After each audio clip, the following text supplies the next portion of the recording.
Hi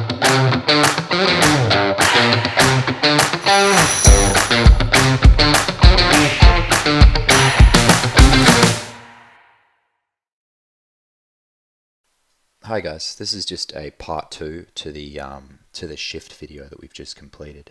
So in that video I describe manual shift change. I've just set up my system now so that I can do a manual shift change and basically run you through the process.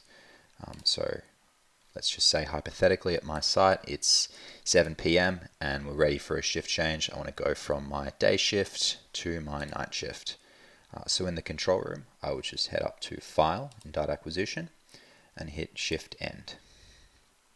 Now it'll prompt me if I want to deallocate any of my users, and I'll also have the ability to auto start my next shift.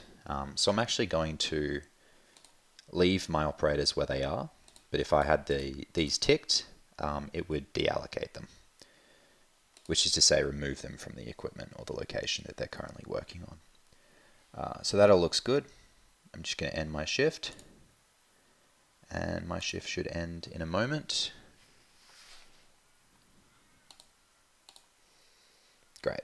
So as you can see here, in where it normally shows the current shift, it says no shift currently active. So now when I'm ready to start my next shift, head up into File, Shift Start. I can define a crew that's working on the shift, which can help with filtering. For example, if crew A was going to be working, it means I know which operators I need to be thinking about, and we can also capture that crew designation and use that for like productivity statistics later down the line. I want it to be a night shift,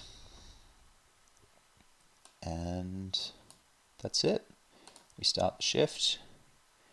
The shift should start in a moment. We'll see this populate with night shift. Great. So now the current shift is night shift, Wednesday the 23rd, which is exactly what we wanted. That's basically the process for a manual shift change. Thank you.